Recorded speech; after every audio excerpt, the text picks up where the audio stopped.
Good morning. We are back at the bookstore. It is another day. Outfit check. You might be wondering, Ignacia, why are you wearing a fleece pullover in the middle of summer? Well, in Vancouver, we have just skipped summer altogether and it is now fall. At least that's what it feels like. So yes, we have another busy day. We're gonna have a festival, like a reading festival for indie publishers in the city. So I am gearing up for that. We are going to get a few books for that event today.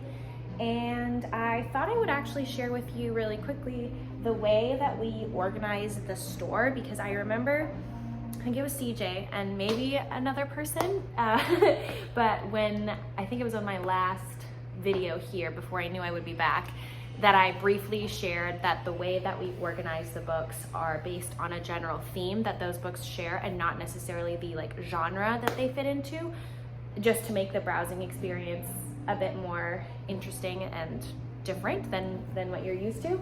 And yes, we do obviously have like the typical like poetry section and things like that, but we do have some unique sections that I think I'm gonna just show you. But before I do that, I wanted to say that I actually started Pure Color, and boy, do I have thoughts, and they're good. Surprise, surprise. So I will discuss my opinions so far in a little bit. I actually left hurricane season here the last time I was in, so I had no reading material, which was super unfortunate because I am just devouring that book. It is incredible. So I was super bummed, but I had to pick something up, so hence Pure Color. So I'm reading two books at the same time, which is so unlike me, but here we are. Okay, so like I was saying, this is our indie table.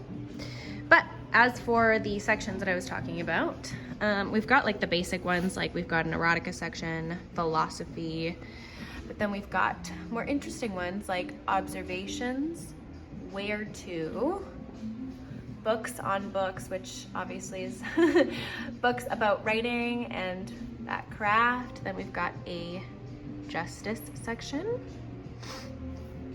Then we've got planet and politics. Then we've got flora and fauna, mind care, the book of delights, my favorite, deep dives, world of words, dystopia, and then we've got literary magic, which I shared with you before. And then our classics are basically just whatever we deem our classics, as well as sprinkled in some like actual just classics. We've got strong female leads, love, and then we've got our really big translated section that we've arranged by continents. It's a pretty big section. This is the owner's pride and joy, which is really cool because you don't see that too often, at least here.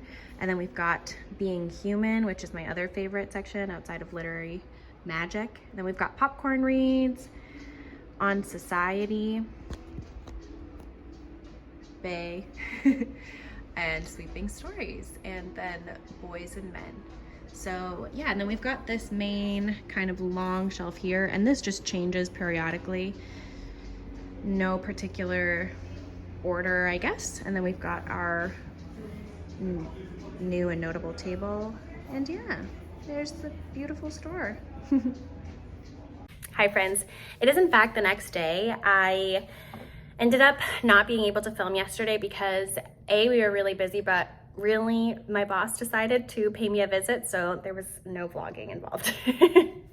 But I am early today, so I figured we could do a little recap of Sheila Heti's Pure Color, because I did finish this yesterday and boy was it an experience. I will say that I attribute my liking to this book to the very specific mood and just day I had when I picked this up, because in any other circumstance, to be honest, I feel like I would have ripped this book to fucking shreds.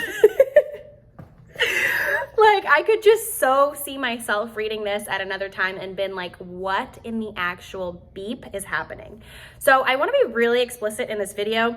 If you don't want any spoilers or you want to go into it not knowing anything, my only advice would be to just go into it with a really open mind. And when you're feeling kind of funky and you want to feel like you're on an acid trip or you're doing ayahuasca or DMT in the woods or something, this is the book for you. For those that want to really know and kind of have a not disclaimer, but like want to really understand this book before you go into it, then keep on watching. So this book is trying to do a lot of things. It is, first of all, a story of this woman going through grief because her father passed away. It can also be read as like a biblical text, if you will. There's a lot of creation metaphors, genesis of the world. There's a lot of talk about God and religion. Something I'm not used to reading, but something I deeply enjoyed. And in fact, the book opens up by giving us the basic premise or jumping off point, which is that God is the artiste of this world, and he has constructed and designed the first draft. So we are currently living in the first draft, and he's stepping away to evaluate his work, and it is intended that he will create a better world based on the outcome or the lived experience of those living in the first draft, okay? And this world is broken into, or the people within this first draft, I should say, are broken into three main archetypes. One of them being people that derive from the fish. Those that derive from the fish have collectivization and community building as their central focus or main value. And so these are people that are organizers that worry about, like I said, the collective rather than the individual. Then we have birds. Those that descend from the birds are those that are preoccupied with the aesthetics of life. Those are the artists in this world, all derived from the birds. And then we have those that derive from the bear. And the bear are concerned with nurturing one individual and pouring all their love and efforts into their offspring or those that they love in this world. So are you following? Like, we're already starting off on a pretty fucking trippy ass note, okay? So yes, that is the, I guess, world building that Sheila is doing at the beginning of the novel.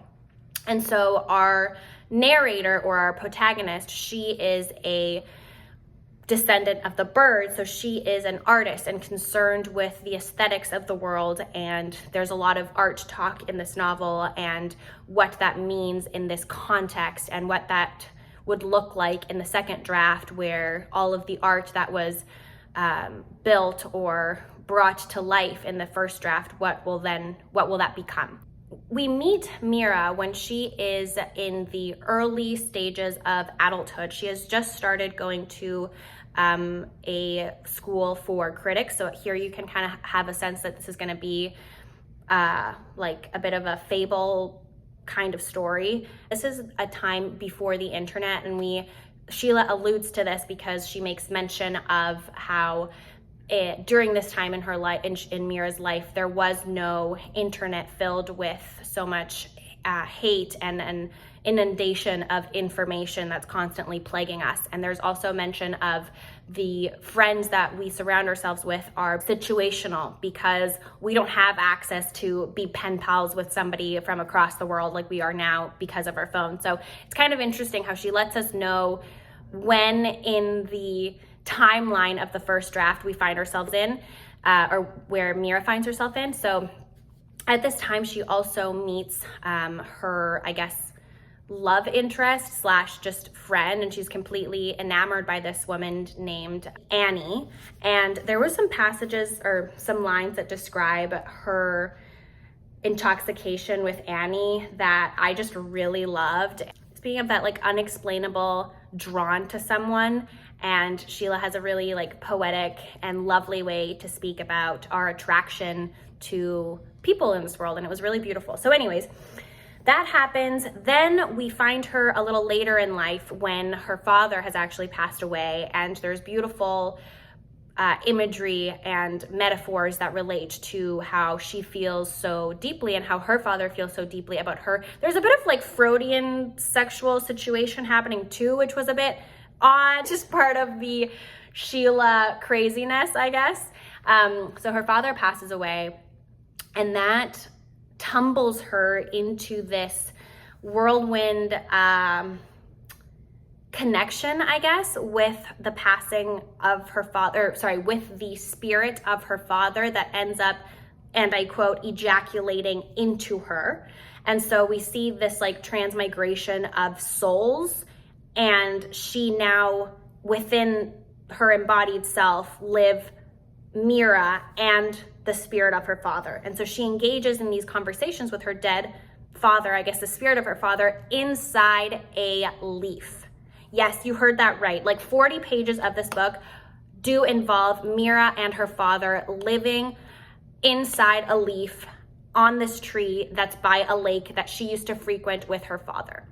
I'm telling you, that's super trippy. And the reason why I'm being explicit is because maybe some of you want to know a little bit of what you're signing yourself up for if you so choose to spend $37 on this. You know, I'm just saying. So anyways, she doesn't stay in the leaf forever. I won't go on, but I just wanted to give you a little taster of what you're getting yourself into. It is such a unique book, and I don't know what it was about it, but for whatever reason, it just worked for me. I think too, I'm such a sucker for like cosmological theories and thinking of a parallel world and other possible worlds that we could live and inhabit and conceive of. And this book really taps into that to the fullest, honestly. And like the transmigration of the souls and your connection with the natural world. There's some beautiful nature writing in this book as well. Our connection with our parents, what that means when they're no longer present and we're not associated, or we don't associate with being somebody's daughter or somebody's child.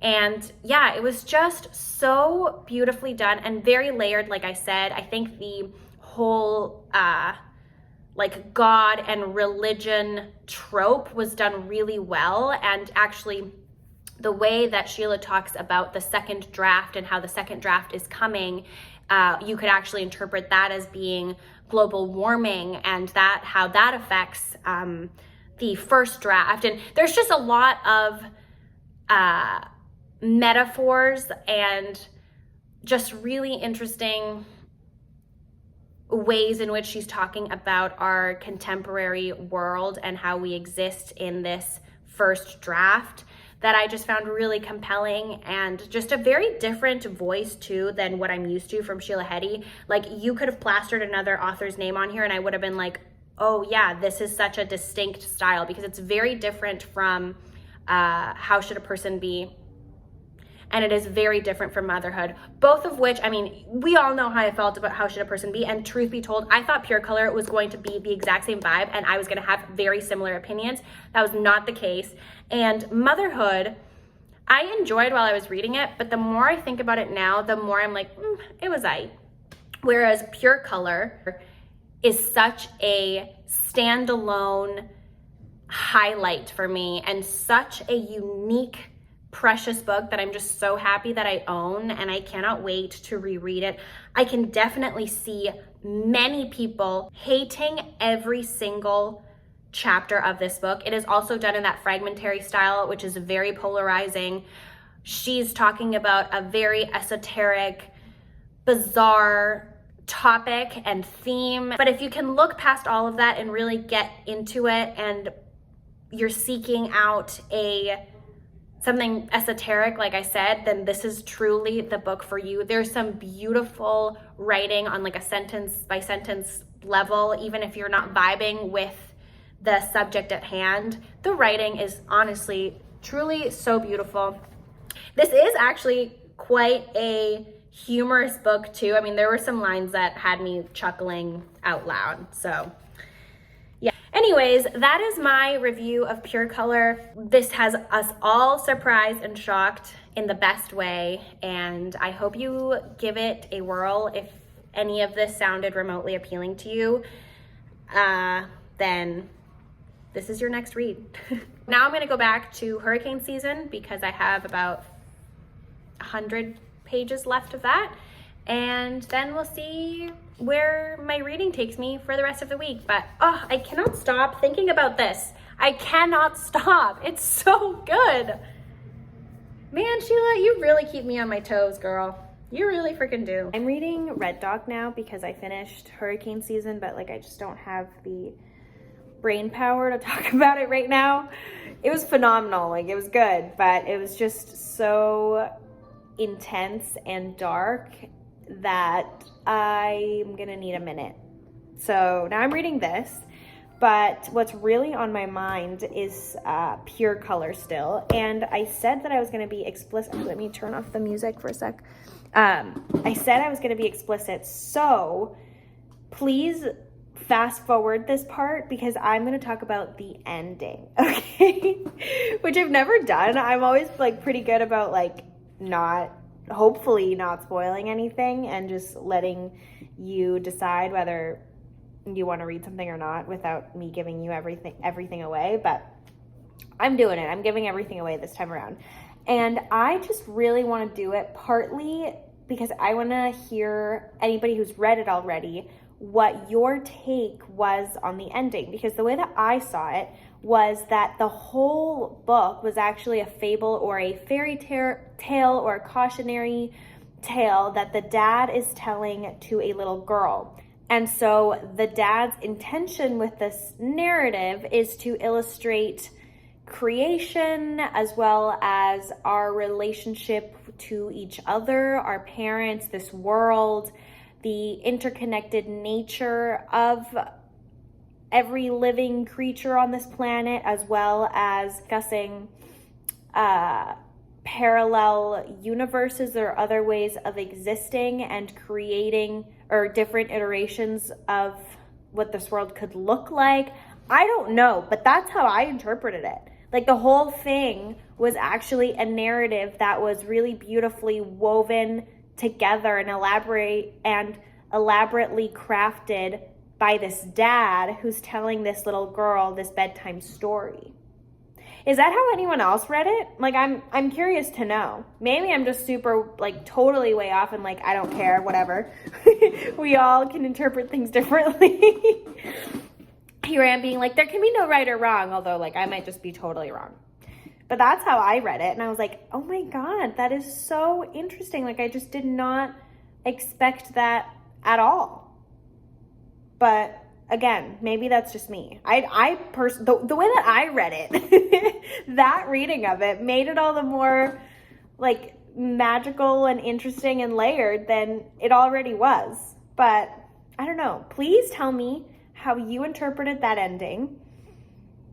Any, interesting metaphors or things that you read in the novel that can be translated to our present reality. Like I told you how the way that I interpreted the second draft and the suggestion and hints that the first draft was coming to an end, I understood that as like climate change is ruining the first draft. Therefore, the second draft is approaching because we are all going to die soon. There's a lot of death talk as well, of that to find comfort in thinking of death as something that we're all going to collectively experience.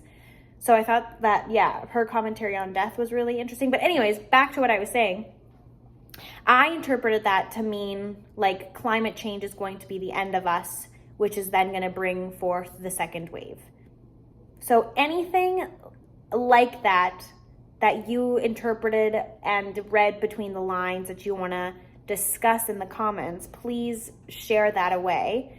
And those that have not read it yet, maybe don't read the comments and don't watch this part of the video because I just ruined the whole thing. But it's really just for my own curiosity. I want to know how other people interpreted the end. But it's almost closing time. I've just been mulling over the last few pages of Pure Color and just really chewing away at it still, because it just really surprised me. I just can't get over it. So anyway, I think I'm gonna stop reading and kind of get the store ready for tomorrow. And I think I'm just gonna bring this beautiful read home with me when my head is less clouded with other books. So I'm editing what you've seen so far, and I think I'm just going to leave this as a Sheila Heti Pure Color standalone reading vlog instead of bringing in hurricane season. That's just such a different vibe, like they're diametrical opposites. So I think I'm just gonna conclude this video by saying the more I think about it, because now it's been a few days since I've read it and I'm still thinking about it, but I think the magic of this book lies in, or maybe what Sheila intended for us to do with this specific work is for you as a reader to interpret it however you want to interpret her words and what she's wanting you to get out of this story and the visceral reaction and how you identify with what she's saying. And we all are going to have a very different, maybe, reading experience, and all of that is valid and true, and what the intention of this book was / is. So yeah, like I said, I think it could be read as a fairy tale. It could be read as you detaching yourself from this world based on a traumatic event, like it is to lose somebody that you love, and where that takes you, where that grief may take you. It could also be read as criticism, art criticism, what it means to believe in something greater than yourself, what happens when you die. I mean, I can just go on and on. Like, I think that's what makes this book so special, and it allows you to engage with all of those things. It's almost like when you're little and you are asking yourself all these questions, like, where do we come from? What happens after you die? Da, da, da, da, da. It's like Sheila's trying to make sense or give some answers or possible conceivable worlds that our mind can think of, and it's just really cool. It sort of reminds me of this class I took in college, philosophy of religion. The more I think about it, the more I'm like, I see you, Sheila. Like, I feel like you could take this into like a classroom setting and just philosophize the fuck out of it, and you're probably gonna have a great discussion and lecture and just discussion about all the things that she's trying to do here, and it's just really cool and different. So anyways, I will stop now. I just wanted to wrap this up because we're gonna dedicate this vlog to Sheila Heti. We've done it before, and here we are doing it again.